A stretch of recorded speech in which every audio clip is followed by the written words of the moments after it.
الحمد لله رب العالمين والصلاة والسلام على سيد المرسلين وعلى آله وصحبه أجمعين.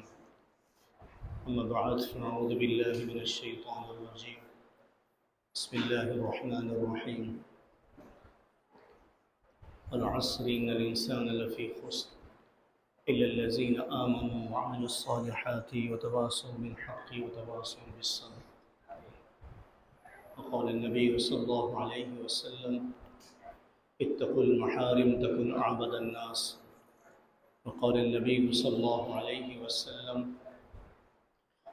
صيام يوم عاشوراء أحتسب على الله أن يكفر الذي سات التي قبله، وكما قال عليه الصلاة والسلام. رواه المسلم. اللهم صل على محمد وعلى آل محمد كما صليت على إبراهيم وعلى آل إبراهيم إنك حميد مجيد.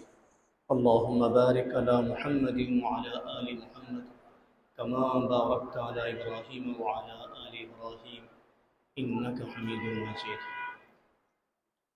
আলহামদুলিল্লাহ, তাআলা অনেক বড় ইহসান ও করম যে আল্লাহ তাআলা শবে জুমাতে ইশার নামাজের পরে আরেকটি আজিম ও শান আমলের জন্য আমাদেরকে বসার তৌফিক দান করেছেন। আলহামদুলিল্লাহ, আল্লাহ তাআলা আমাদের ইশার নামাজকে এবং যাবতীয় নেক আমালকে কবুল ও মঞ্জুর করে নেন।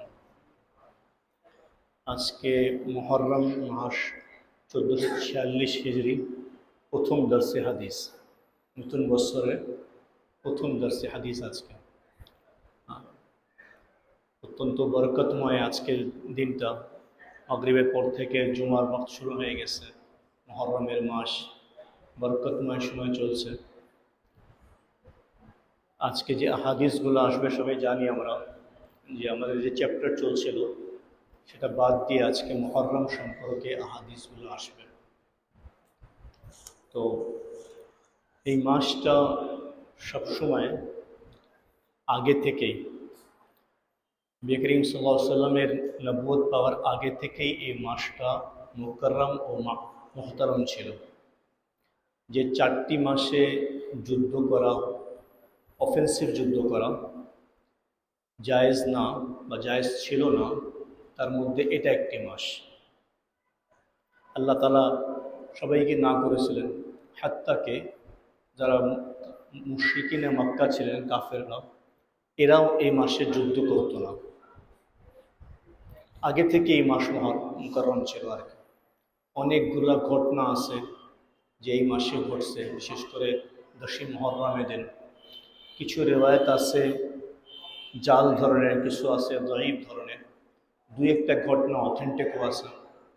যেমন তাফসীরের মধ্যে আসছে যে হযরতে নূহ আলাইহিস সালামকে আল্লাহ তাবারক ওয়া তাআলা 10ই মুহররমের দিন তারা নাকি জুদি পাহাড়ে যে ওনার যে অবস্থান হয়েছিল, ওনার নৌকা যে থামছিল, নাকি আজকের দিন ছিল। আর সবচাইতে প্রসিদ্ধ ঘটনা যেটা হাদিসের মধ্যে পাওয়া যায় এবং নবী করিম সাল্লাল্লাহু আলাইহি ওয়াসাল্লামের স্বীকৃতিও আছে, সেটা হলো হযরতে মূসা সালামের ঘটনা। যে আল্লাহ তাআলা তাকে ফিরআউনের লস্কর থেকে আল্লাহ তাআলা তাকে মুক্তি দান করেছিলেন।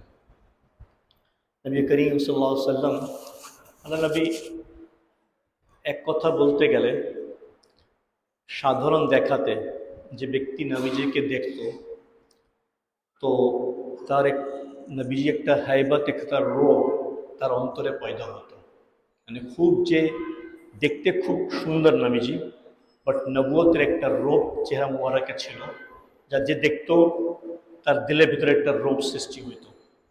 কিন্তু যে কথা বলতো সে একবারে মনে করত আমার আপন লোক, যার সাথে অনেক বছর ধরে পরিচয় আছে। যে নবীজির কাছে আসতো হিম্মত করে, সাহস করে নবীজিকে মুখাতাব করতো যে আসসালামু আলাইকুম ইয়া রাসূলুল্লাহ, একটু কথা বলতে চাই। বলো। ওয়ালাইকুম আসসালাম। কাছে আসতো, কথা বলতো। সে একবার কথা বলে মুগ্ধ হয়ে যেত। সাহাবায়ে কেরামরা বলেন যে আমরা আমাদের জীবনের মধ্যে কোনো ব্যক্তিকেই নবীর চেয়ে বেশি আন্তরিকভাবে কথা বলতে দেখিনি। সুবহানাল্লাহ। ওয়া ইন্নাকা লাআলা খুলুকিন আযীম। আল্লাহ কি বলে কোরআনে? নবী, আমি আপনাকে সব চাইতে উত্তম আখলাক দিয়ে পয়দা করছি। ওয়া ইন্নাকা লাআলা খুলুকিন আযীম।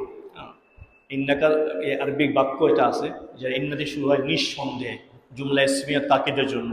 খুলুকিন আজিম, আজিম হলো তফজিলের সেবা, অনেক বেশি বেশি, 4 বার। আপনি অনেক অনেক অনেক অনেক বেশি উত্তম আখলাকের চরিত্রের অধিকারী আর কি। যে কথা বলতো নবীজিকে, যে পাশ থেকে বলতো নবীজি সম্পূর্ণ সে পাশে ঘুরে যেতেন। আমি আজ পর্যন্ত এমন কোনো ব্যক্তি আমার লাইফে দেখি নাই।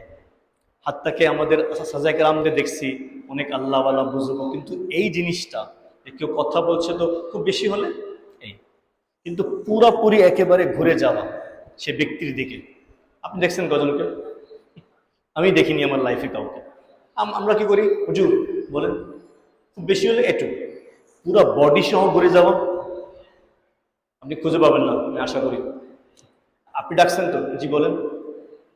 সে ব্যক্তি, আমরা যদি খালি ঘাটটা ঘুরাই দেই মানুষ খুশি হয়ে যায়, এত বড় ব্যক্তি ইমাম সাহেব, খতিব সাহেব, মুফতি সাহেব আমার দিকে তাকাচ্ছেন, আমার কথা শুনতে, সেখানে পুরো বডি নিয়ে তার যে ঘুরে যাওয়া।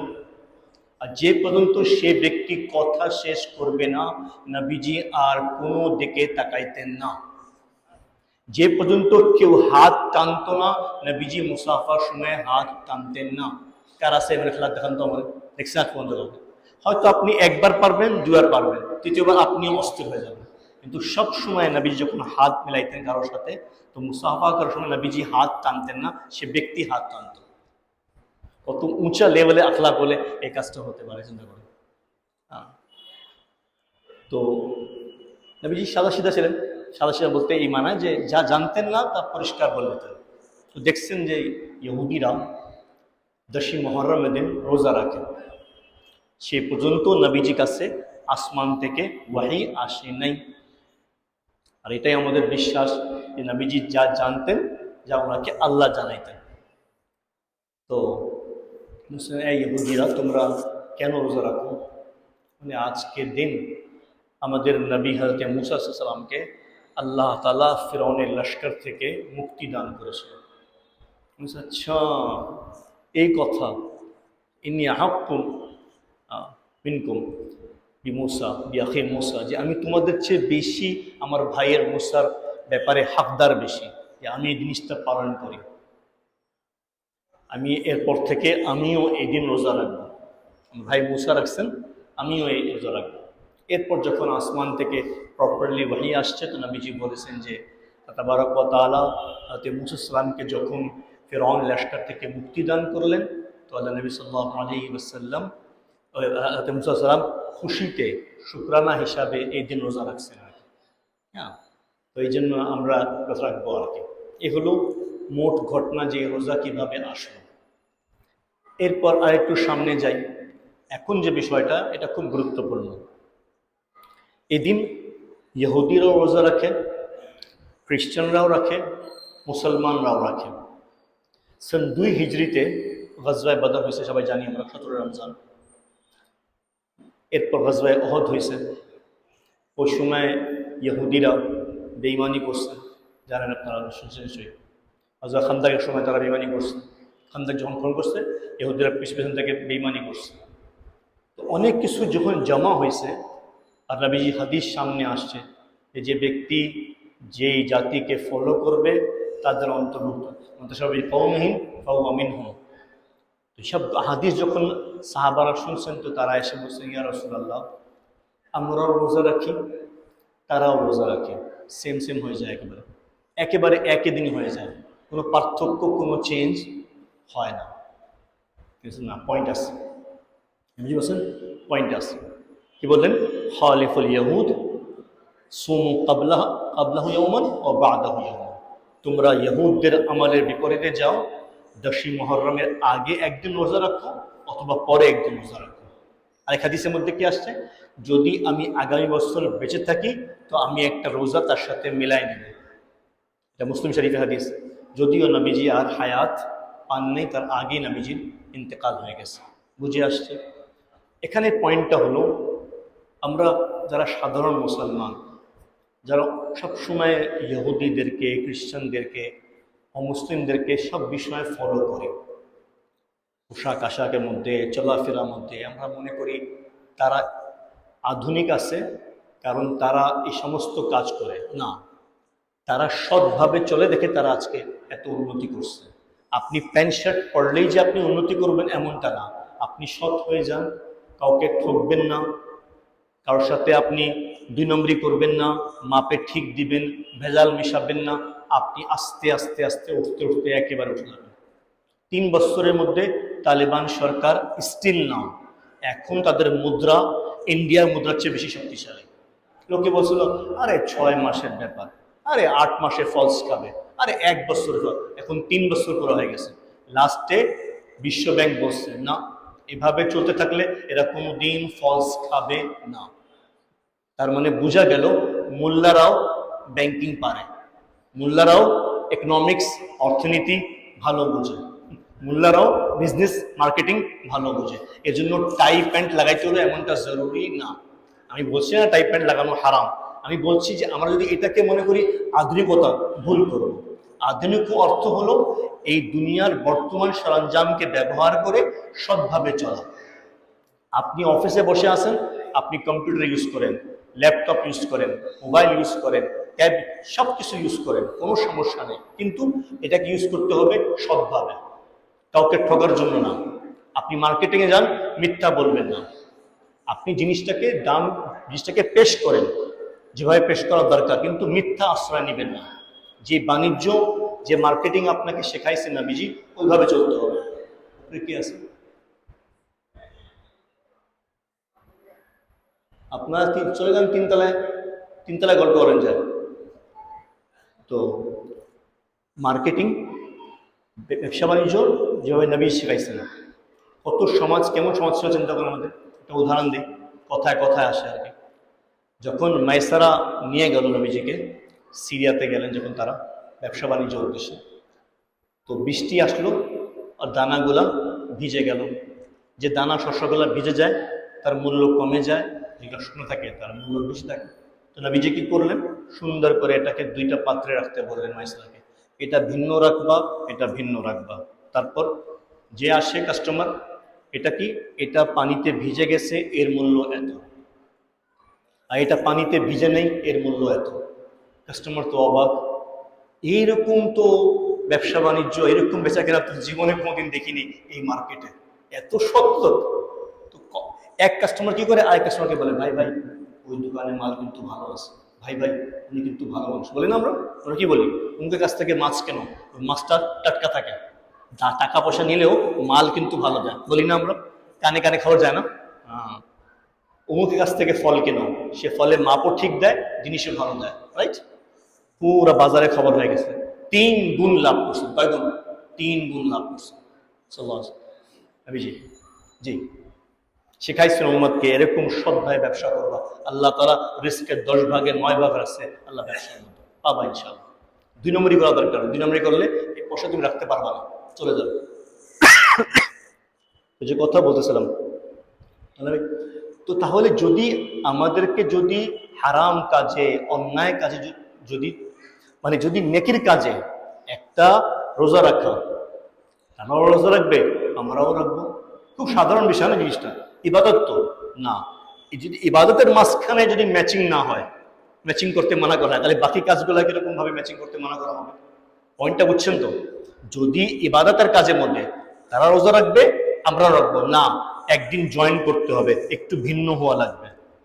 মুসলিমস ডিফারেন্ট হয়, ব্যবহার সবার সাথে উত্তম করতে হবে, কাফের সাথেও খারাপ ব্যবহার করতে বলা হয়নি, কিন্তু তাকে বিন্দু মাত্র ফলো করা যাবে না।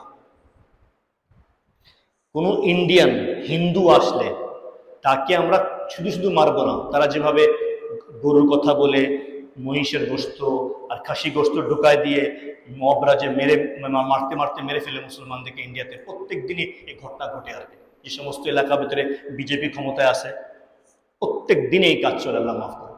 আমরা এই কাজ করি না, না, আমাদের ইসলাম আমাদেরকে এই কাজ করতে নিষেধ করে।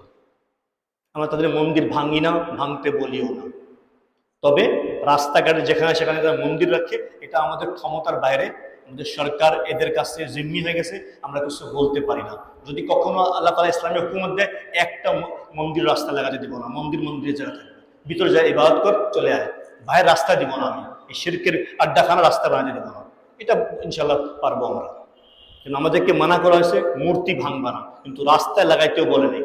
যার যার উপাসনালয় সেই ইবাদত করবে। খ্রিস্টান তার উপাসনালয়, হিন্দু তার উপাসনালয়, ইহুদি তার উপাসনালয়। বাইরে বাইরে যাবে একমাত্র মুসলমান ঈদের নামাজ মাঠে, জুম্মার নামাজ আরো বড় মসজিদে, বেশি বেশি বড় মসজিদ বানাও জুম্মা নামাজের জন্য।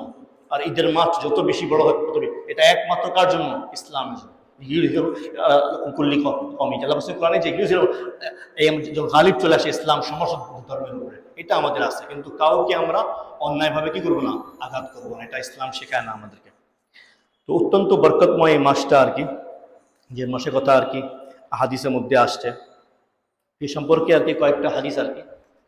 তো এই জন্য যে বিষয়টা খুব খেয়াল রাখবো বিষয়টা আমরা, যে আমরা কোনো কাজেই ইহুদ নাসারাদের ইনশাআল্লাহ মিল করব না, তাদের সাথে থেকে ভিন্ন হয়ে আমরা কাজ করার চেষ্টা করবো ইনশাআল্লাহ। আল্লাহ তাআলা অবশ্যই আমাদেরকে সফলতা দান করবেন ইনশাআল্লাহ। ইসলামে নাই এমন কোনো কিছু নাই, সব কিছু ইসলামে আছে। দুনিয়া এবং আখিরাত যত ভালাই আছে, যত কিছু আপনারা মনে করেন যে মার্কেটিং বলেন, ব্যবসা বাণিজ্য বলেন, সব কিছু আছে। কোর্ট কাছারি আদালত সব কিছু আছে ইসলামের মধ্যে। কিতাবুল হিদায়া আছে, হিদায়া একটা কিতাব আছে, হিদায়া, আপনার নাম শুনছেন কিনা? হিদায়া, হিদায়ার মধ্যে সব কিছু আছে। মার্কেটিং, বিয়া, শাদি বিয়া, নিকাহ তালাক, হজ যাকাত রোজা, অর্থনীতি বিষয়, হাত্তাকে আমরা আপনাকে একটা মশলা বলি আপনাদেরকে। আমি গতকাল একজনকে বলছিলাম হাকের সুফা, সুফা বলা হয় প্রতিবেশীর হককে। আপনি এই জায়গার একটা জমিনের মালিক, ঘরে থাকেন, এই জায়গা আপনার প্রতিবেশী আছে, এই জায়গাটাও আপনার, আপনি এখানে থাকেন, প্রতিবেশী এখানে থাকে, এই জায়গাটা আপনার, আপনার প্রতিবেশী কাছাকাছি এই জায়গাটা, আপনি এই জায়গা সেল করবেন।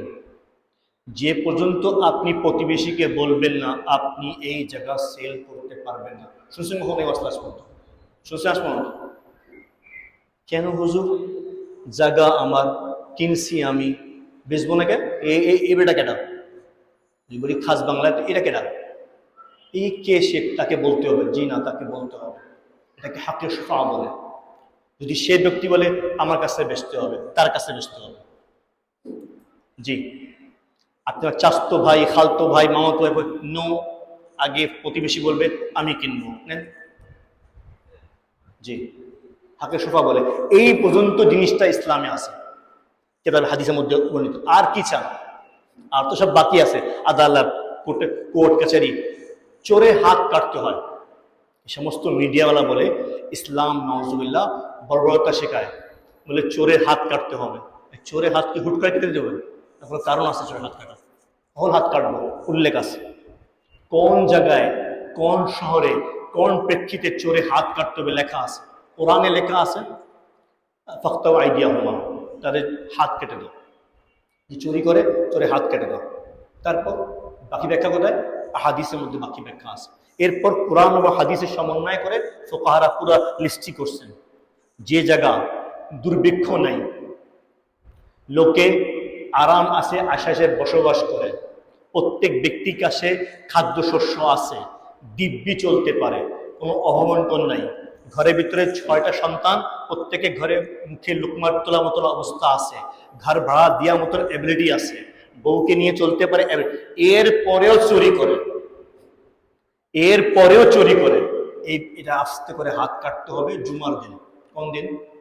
জুমার দিন। জুমা নামাজের পরে বাইতুল মুকাররমের সামনে, অথবা জাতীয় কি আছে প্রেস ক্লাবের সামনে, অথবা স্টেডিয়ামের, একদম সবাই দেখবে অমুকের হাত কাটা হচ্ছে। কেন? চুরি করছিল। এই শহরে চুরি, যেখানে সবাই দিব্যি আছে, কোনো অবন্টন নেই, সেখানে। এখন যদি কোনো ব্যক্তি থাকে আফ্রিকাতে, মালিতে, ইথিওপিয়াতে, এরিত্রিয়াতে, তার হাত কাটবেন না, তার হাত কাট, তারে খালি দৌড়া মারবেন, বিয়াদব চুরি করছে। কেন? ভাই অভয় করছে, ভাই ঘরের ভিতরে 5-6টা পেট আছে, বাপ মানুষ কি করবে, না পেরে একজনের খাবার দিয়ে দৌড়, এর হাত কাটা হবে না। ধরে 3টা 6টা 9টা 12টা, কাজী সাহেব বলবে খুব লম্বা টম্বা আছে, 20টা লাগাও, হ্যাংলা পাতলা খাটো খাটো 4টা লাগাও, 5টা লাগাও, 1 2 3 যা, আর করিস না। বুঝছেন তো? এটা ইসলাম। এটা ইসলামের সৌন্দর্য। খালি হুকুম খালি বললে হয় না, এটা তো অর্ধেক কথা বলে। ডাকুর ডান হাত আর বাম পা কাটা হুকুম আছে ইসলামে। কোন পা? ডান হাত বাম পা, আর বাম হাত মানে অ্যাগেনস্ট কাটা হুকুম আছে। কোন ডাকাতে? কোন ডাকাতে বলেন তো? সব ঠিক আছে। যেমন উদাহরণ দিই, সৌদি আরব, সৌদি আরব, কুয়েত, কাতার, এদের কোনো অভাব আছে টাকা পয়সা? না। এদের যে ড্রাইভাররাও এসিতে ঘুমায়। যে স্যালারি পায় আমাদের দেশে একজন অফিসার সে স্যালারি পায় না, রাইট? তাদের ড্রাইভার যে স্যালারি পায় আমাদের দেশে অফিসাররা সে স্যালারি পায় না, বৈধ স্যালারি। ওইটা না, ওইটা না, বৈধ স্যালারি বলতেছে, পায় না। এখন যদি এই ড্রাইভার চিন্তা করে মাসে মাত্র 1,12,000 টাকা পাই, কি হয় এটা দিয়ে? এখন শেখের মতন আমার বাড়ি করতে পারিনি, আমি একটা কাজ করি, শেখকে আজকে সাইজ করে দেয়। শেখের হাতে ঘড়ি আছে, তার দাম 7 লাখ টাকা। শেখের চেন আছে কতগুলো, শেখের বউ আছে, বাচ্চা আছে। একটা কাজ করি, আজকে শেখকে লুটে নিই। 1,12,000 টাকা বেতনও পায়। এরপরে তার অন্তরে কি হয়েছে? শেতানে কামড় দিছে, সে ডাকাতি করছে। একটু পরে সিসি ক্যামেরা বাজে ধরা খেয়ে গেছে। এবার এর কি করতে হবে? এর এক হাত পা কাটতে, এক পা কাটতে হবে জুমার দিন। এই নাফরমান 1 লাখ টাকার উপরে স্যালারি পাওয়ার পরেও সে তার মালিককে বা অন্য কাউকে ডাকাতি করতে গেছিল ওপেন। চোরের মধ্যে আর ডাকাতির পার্থক্যটা কি আছে? চোর লুকিয়ে কাজ করে, ডাকাত অফেন্সিভ কাজ করে। এক বলেন না, এক। কার সাহস বেশি? ভেরি গুড, বলবেন কার সাহস বেশি? ডাকাতের। শাস্তি কার বেশি হবে? জি। আপনার মাথায় খেলছে জিনিসটা? ইসলাম তাই বলছে। এ হলো ইসলাম। ইন্না দীন ইনদাল্লাহ ইসলাম। এমনি এমনি হয়নি। আল্লাহ তাআলা এই দিনকে মনোনীত করছেন, পছন্দনীয় দিন ইসলাম। বিধান কি? ডাকাতের এক হাত এক পা, চোরের শুধু এক হাত, কিন্তু ব্যাখ্যা আছে। যাক, কত আমি দূরে চলে গেল। আল্লাহু আকবার। হাদিস শুনি আর কি। প্রথম হাদিস, যে হাদিসটা বললাম, যে ইবনে আব্বাস বর্ণনা করেন যে রাসূলুল্লাহ قدم المدينة فوجد يهودا صياما يوم عاشوراء فقال له صلى الله عليه وسلم ما هذا اليوم الذي تصومونه। নবীজি যখন মদিনা আসলেন দেখলেন ইহুদিরা রোজা রাখে আশুরার দিন, 10ই মুহররম আশুরা। আশুরা আসছে আশর থেকে, আশর মানে 10, আরবিতে আশুরা বলা হয় 10 তারিখে। فقالوا هذا يوم عظيم أنجاه الله من فيه موسى وقومه وغرق فرعون وقومه। আজকে আজিম শান দিন ছিল। আজকের দিনে তাবারক ওয়া তাআলা হযরত মূসাকে এবং তার কওমকে মুক্তিদান করেছিলেন, আর ফিরআউনকে আর তার কওমকে আল্লাহ তাআলা নীল নদীতে গরক করেছিলেন। ফাসামাহু মূসা শুকরান। তো মূসা সালাম এই দিন রোজা রাখেন শুকরিয়া, আল্লাহ দরবারে শুকরিয়া হিসাবে রাখতেন রোজা। নাহনু নাসুমুহু, এই জন্য আমরাও রাখি। বুঝছেন কি বলছে ইহুদিরা? এই দিন মূসা সালাম কি করতেন? রোজা রাখতেন। আমরা এই জন্য রোজা রাখি। সালাম নাহনু আহাক্কু আওলা বিমূসা মিনকুম। ওহো, এই কথা, তোমার চেয়ে বেশি তো আমি হাকদার আছি মূসা সালামের ব্যাপারে। ফাসাম সাল্লাম ওয়া সিয়ামি, নিজেও রাখলেন, সাহাবাদেরকেও বললেন। ইমাম বুখারী ও মুসলিম হাদিসটাকে রিওয়ায়াত করেছেন। দ্বিতীয় হাদিস, ইবনে আব্বাস বলেন যে মা রাসূলুল্লাহ সাল্লাল্লাহু আলাইহি ওয়াসাল্লাম ইয়াতাহাররা সিয়ামা ইয়াউমিন ফাদদালাহু আলা গায়রিহি ইল্লা হাযা ইয়াউমুল আশুরা ওয়া হাযা শাহরুল ইয়ানি শাহরুল রমজান। তিনি বলেন যে আমি সবচাইতে বেশি নবীজিকে দেখছি, নবীজি খুঁজে খুঁজে সওয়াবের আশায় 2 জায়গায় নবীজি রোজা রাখতেন। এক হলো মুহররমের রোজা, আর একটা হলো রমজানের রোজা। এই হাদিসটাকে ইমাম বুখারী ও মুসলিম হাদিসটাকে রিওয়ায়াত করেছেন। তৃতীয় হাদিস, ইবনে আব্বাস বলেন যে قال حين صام السلام يوم العاشوراء أمر بصيامه قالوا يا رسول الله إنه يوم يعظمه اليهود والنصارى فقال صلى الله عليه وسلم فإذا كان العام المقبل إن شاء الله صمنا اليوم التاسع قال فلم يأتي العام المقبل حتى توفى صلى الله عليه وسلم رواه مسلم। যে যখন নবীজি রোজা রাখতে শুরু করলেন তো সাহাবায়ে কেরামরা বলছেন ইয়া রাসূলুল্লাহ, এই দিন তো ইহুদিরাও রাখে, এটাকে খুব বড় মনে করে নাসারারাও রাখে। নবী বলছেন ঠিক আছে, তাহলে আগামী বছর যদি আমি থাকি তো আমি 9 তারিখে রোজাও রাখবো। কি বললেন? আমি 9 তারিখে রোজাও রাখবো। ফালাম্মা ইয়াতি আমর হাত্তা নবীজি ইন্তেকাল হয়ে গেছে, নবীজি আর হায়াত পান নাই। ইমাম মুসলিম হাদিসটাকে রিওয়ায়াত করেছেন। এ হলো আগামী বুধবার যে রোজা, মঙ্গল বুধ অথবা বুধ বৃহস্পতি, মনে থাকবে না ইনশাল্লাহ, মঙ্গল বুধ অথবা বুধ বৃহস্পতি, উত্তম হলো মঙ্গল বুধ রাখা আর কি। জি। এরপর আসেন যে এই মাসে শিয়া সম্প্রদায় যারা দাবি করেন তারা আহলে বাইতের অনুসারী, শিয়ানে আলী, সৈয়দ নওয়াজুবিল্লাহ, ইমানে খবর নেই, দাবি হয় যে তারা আলী বংশধর বা যাই হোক, এরা এই মুবারক মাসে অশুভ মাস মনে করে এই মাসে হযরত হোসেন হাসানকে অন্যায়ভাবে হত্যা করা হয়েছে, শহীদ করা হয়েছে। এই জন্য এই মাসটা নাউজুবিল্লাহ মানহুস হয়ে গেছে। মানহুস মানে অলক্ষী হয়ে গেছে। এটা একদম বাজে কথা। কোনো মাস কোনো দিন অলক্ষী হয় না। লা তিয়ারতা ওয়ালা আদওয়া ওয়ালা সাফারা ফিল ইসলাম। কোনো অসুখ বিসুখ, কোনো ধরনের নিশানি, কোনো রোগ ব্যাধি, কোনো মাস কোনো দিন কি হয় না, মানহুস হয় না, অলক্ষী অশুভ হয় না, সবটাই শুভ হয়। ইসলামে কোনো দিবস, শনি রবি সোম মঙ্গল, কোনো দিনই অশুভ হয় না, কোনো মাস অশুভ হয় না। মুহররম মাসে বিয়া করা একদম ঠিক, ওয়ালিমা করা একদম ঠিক, আকিকা করা একদম ঠিক, কোনো সমস্যা নেই, এদের বিন্দু মাত্র সমস্যা নেই ইনশাআল্লাহ। জি। তো তারা কি করে, নোহা করে, মাতাম করে। তো এখন দেখতে হবে যে নোহা করে বা মাতাম করে, তো এই সম্পর্কে নবীজি কি বলছেন। আমরা কাকে ফলো করব? আল্লাহ রসুলকে ফলো করবো, তাই তো? নবীজিকে, সাহাবায়ে কেরামকে, তারা কিভাবে এই মাসটাকে বা দিনটাকে পার করতেন। নবীজি কি ইরশাদ করছেন?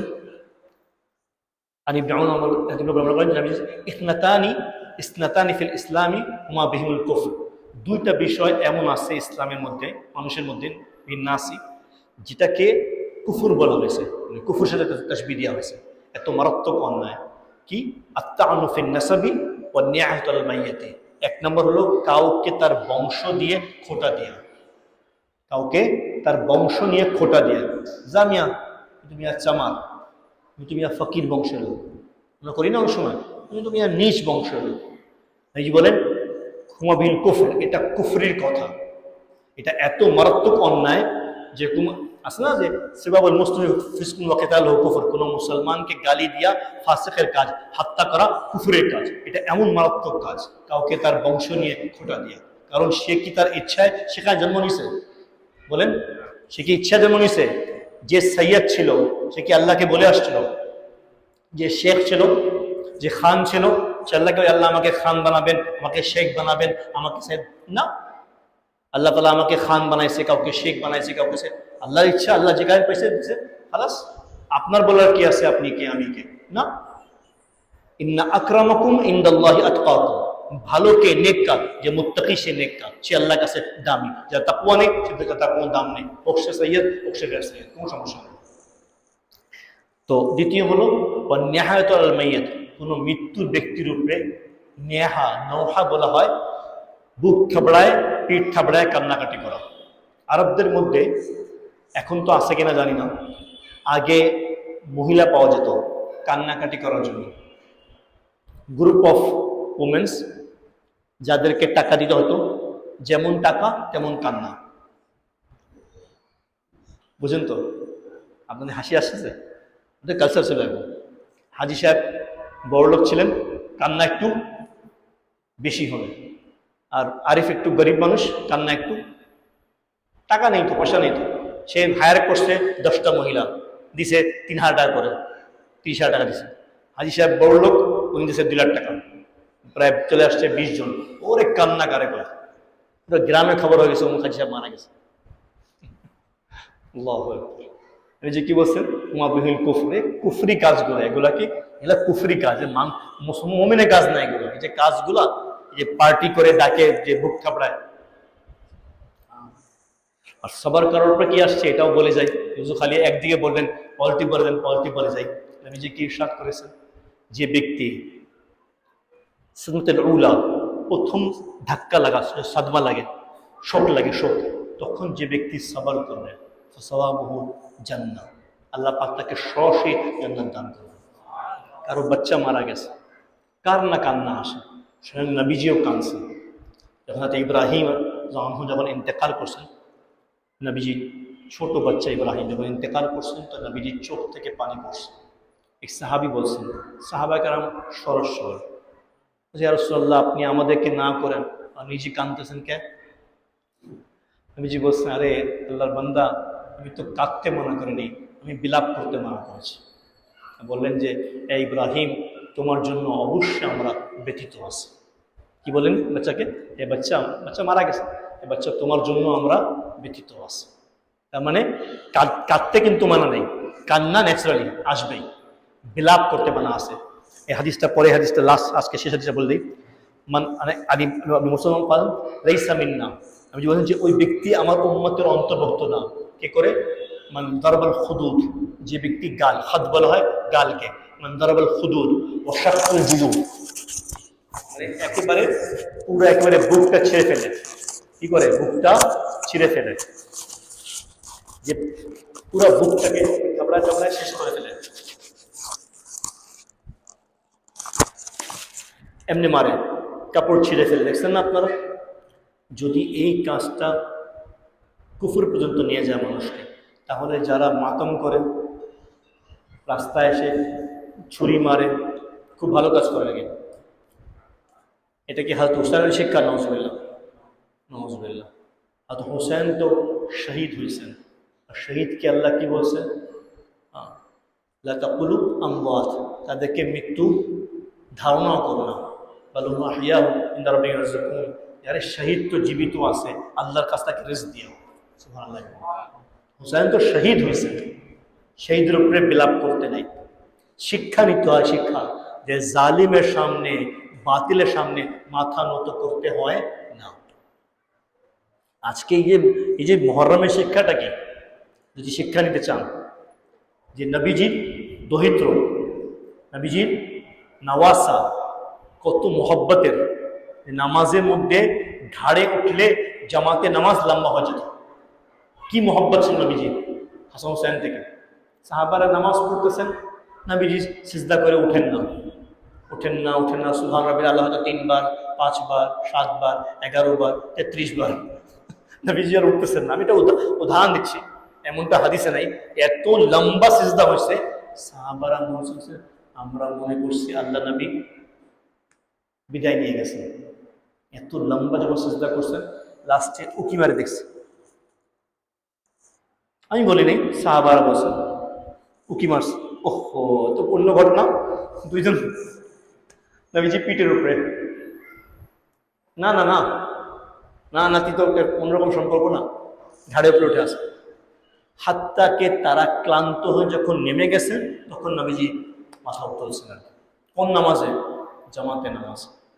কি পরিমাণ মহব্বত করে কথা আপনারা বলতে পারেন যে কেমনে আসলো, কোথা থেকে আসলো? এখান থেকে আসছে, এখান থেকে আসছে। হুজরা কোন দিকে? এদিকে আছে, এদিকে নবীজি সিজদা এদিকে, এই জায়গা হুজরা এদিকে। বাচ্চারা কি করে? এক জায়গা বসে থাকে। না না না, না কি নবী না ওলি না সিদ্দিক না সাহাবি, খবর আছে নাতি গো, না না হয় উঠছেন নামাজের মধ্যেই। নবীজিও সুবহান রাব্বিয়াল আলা, সুবহান, চলছে চলছে। আচ্ছা ভাই, ক্লান্ত হয়ে ওরা নামছে অনেকক্ষণ, না তো উঠেই না, না তো আমাদের এখানে উঠেই না, না তো এই বাড়াতে আছে। যখন নামছেন তখন নামাজ শেষ করছে। এই পরিমাণ মহব্বত ছিল, তাই না? আর আদরও করতেন। বলছেন যে আল্লাহ তাআলা আমার এই নাতি দিয়ে কি করবে? আল্লাহ তাআলা এই নাতি দিয়ে মুসলমান হাসান, মুসলমানদের দুই গ্রহের মাঝখানে আল্লাহ তাআলা ফয়সালা করে দেবে। বড় নাতি হাসান, আর হুসাইনের ছোট নাতি, আমার এই নাতি ইসলামের জন্য কি করবে? নিজেকে এক আহাদ রাখার জন্য, মিসাকের জন্য, সৎ পথের জন্য নিজেকে কুরবান করে দেবে। যেটুকু বলছে ইব্রাহিম, ওটুকু নবীজি উম্মতকে বলে দিয়েছে যে হুসাইন শহীদ হবে আল্লাহর জন্য ন্যায়ের পথে, আর হাসান দুইটা গ্রহ, হাতে মুআবিয়া হাতে আলী, দুই গ্রহ যুদ্ধ ছিল, হাসান মাঝখানে এসে এদের মধ্যে মিল করাই দিবে। দুই মুসলমান করে উভয়টাই, ওইটা বুখারী শরীফে হাদিস, বুখারীর মধ্যে আসছে। আমার এই নাতি যেন আল্লাহ তাআলা দুই দলকে আল্লাহ তাআলা এক করে দেবেন, আল্লাহ মিলাই দিবেন আর কি। তো যাক, অনেক কথা বললাম। মোট কথা হলো যে আমরা এই মাসকে অশুভ মনে করব না, আর শিয়া সম্প্রদায়ের কোনো ধোকায় পড়ব না। অবশ্যই ইয়াজিদ কালকেও লান্তি ছিল, ইয়াজিদকে আজকেও আপনি লাআন দিতে পারেন। কারণ ইয়াজিদের যে শিমর ছিল, ইবনে জিয়াদ ছিল, তারা যারা হাওয়ারিন, তার যে গভর্নররা, তারা অবশ্যই অন্যায়ভাবে হযরতে হুসাইনকে শহীদ করেছেন। কিন্তু একটা কথা বলে যাই, ইয়াজিদের বাবা হযরতে মুআবিয়া রাদিয়াল্লাহু আনহু অত্যন্ত জলিলুল কদর সাহাবী ছিলেন। শিয়া সম্প্রদায় ছেলেকে খারাপ বলতে যায়, ইচ্ছা করে হযরতে মুআবিয়াকে টেনে নিয়ে আসে মাঝখানে। মুআবিয়া অন্যায়ভাবে তার ছেলেকে গভর্নর বানাইছেন বা খলিফা বানাইছেন, অন্যায় করছেন। এই কথা বলার অধিকার আমাদের নাই। আপনারা জানেন কি না, সবচাইতে বেশি টেরর এলাকা বলে সবচেয়ে বেশি ইসলাম যে বিজয় হয়েছে হযরতে আম্মা মুআওয়াজ জমানায় হয়েছে। 22.5 লক্ষ বর্গমাইল ছিল হযরতে ওমরের জামানায়, এটাকে 60 লক্ষ বর্গমাইল নিয়ে গেছেন কে? এই হযরতে মুআওয়াজ। আল্লাহ তাআলা ওনাকে 22.5 বছর ছিলেন ক্ষমতায়। ইচ্ছা মতন মুসলমানদের আফ্রিকা মহাদেশ, এদিকে ইউরোপ, এদিকে সিন্ধ, সব ওনার জামানায় আল্লাহ তাআলা বিজয় দান করছেন। হাজারকে হাজার শহর বিজয় হয়েছে ওনার জামানায়। ওনার খুব একটা ভালো দক্ষতা ছিল, ক্ষমতা। মানুষ ভুল করতেই পারে। দেখছেন যেখানে বনু উমাইয়ার জামানায় এত জোর তারক্কি হচ্ছে, ভাবছেন আমার ছেলেই যোগ্য হবে। লোকেরা মানা করছে, বাপ মানুষ শুনে নেই। মানুষ দ্বারা ভুল হতেই পারে, কিন্তু আপনার আমার বলার কি অধিকার আছে? আমাদের কাছে কি কবরের মধ্যে প্রশ্ন হবে, বলো তো মুআবিয়া কেমন ছিল? হবে প্রশ্ন? না। আমি কেন হয়তো মুআবিয়াকে খারাপ বলতে যাব? যে সাহাবীর আমলে এত লক্ষ লক্ষ এলাকা, বর্গমাইল এলাকা, শহর বিজয় হয়েছে, আল্লাহ তাআলা কত হাজার হাজার মসজিদ মাদ্রাসা নির্মাণ হয়েছে ও সমস্ত জায়গাতে, বিশাল কাজ করছে না? মানুষ তো মাত্রই ভুল, একটা ভুল করতেই পারে। ওনাকে আপনার জামানায় তো আপনি বডিগার্ড রাখছেন, আগে তো কেউ বডিগার্ড রাখেনি। এক ব্যক্তি হাতে মুআবিয়াকে বলছে, আপনি তো রাত্রে বেলাও বডিগার্ড রাখেন, ওনারা তো দিনে বেলাও বডিগার্ড রাখতো না। বলছে, হ্যাঁ জানা আছে আমার। একজনকে বালবাই বলা হয় যারা ওই ষড়যন্ত্রকারীরা, যারা ওই কি বলি আমরা ইংলিশে মব বলে, মব, আর বাংলায় কি বলেন আপনারা, দাঙ্গাকারী, দাঙ্গা ফসাদ যারা করে, খাঁটি বাংলায় কি বলে জানা নেই। এরা একজনকে শহীদ করলো। কাকে? হয়তো ওসমান ঘরে ঢুকে শহীদ করলো, কোনো গার্ড ছিল না। আরেকজনকে হযরতে আলীকে, হযরত উমরকে কে শহীদ করলো? ওই যে আব্দুল্লাহ ফিরোজ, তাই না? কখন সময়? ফজর নামাজের সময় মিম্বার থেকে বের হলো আর তার মাথায় স্টেপ মারলো খঞ্জরে, রাইট? কোনো গার্ড ছিল না। হযরত আলী ফজর নামাজে পড়তে আসছেন, ইবনে মালজাম তাকে অন্ধকারে ফজর নামাজ ওনাকে স্টেপ করলো। 3 জন। এই জন্য আমি গার্ড রাখি। বুঝছো? জি জি জি, আমি বুঝে গেছি। আর কিছু বলবো না? বুঝা হয়ে গেছে। এই জন্য গার্ড রাখি। ওনাকে তো কেউ মারতে পারবে, কথা বুঝেন নাই? তো মানুষ শিক্ষা কিন্তু গ্রহণ করে। হয়তো ওসমান কথা, নবীজি এখানে বসছেন, এই জায়গায়। কোন জায়গায়? এই জায়গায় বসছেন। হয়তো আবু বকর সিদ্দিক এই জায়গায় বসছেন। হয়তো ওমর কোথায় বসছেন? এই জায়গায় বসছেন। ভালো করে জিনিসটা বুঝে নিন। তো নবীজি এখানে এইভাবে সেম মেম্বার। হয়তো আবু বকর কেন বসেননি ওই জায়গা?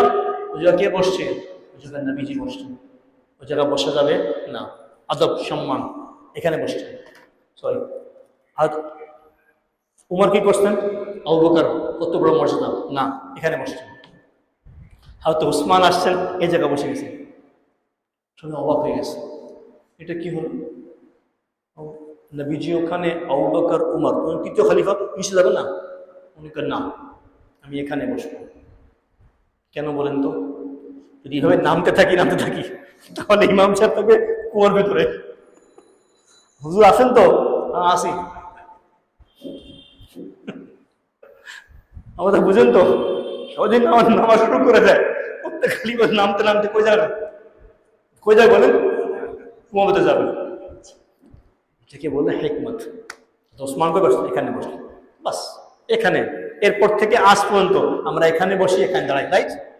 সব জায়গায় এমন হয়, সব মসজিদে এই জায়গায় কেউ বসে না। কেন? নবীজি স্থান। এরপরে সবাই বসি, আমরা এখানে বসি, এখানে দাঁড়াই, রাইট? আল্লাহ তাআলা হিকমত দেন। একটা সাহাবীকে আল্লাহ একটা হিকমত দান করছে। হয়তো ওসমান মানে এই জিনিসটা হয়েছে। আর এই যে আপনারা মসজিদ দেখেন, পাকা মসজিদ, সুন্দর মসজিদ, কে শুরু করছে? হয়তো ওসমান শুরু করছে। দ্বিতীয় আজান কে শুরু? হয়তো ওসমান শুরু করছে। কোরআন কারীমের এরাব জবর জের পেশ কে শুরু করছে? ওসমান জামানায় শুরু হয়েছে। কোরআনকে 30 পারার ভিতরে এক মাসহাফ এক ভাই পড়া কে শুরু করছে? ওসমান শুরু করছে। উনি বনু উমাইয়া ছিলেন,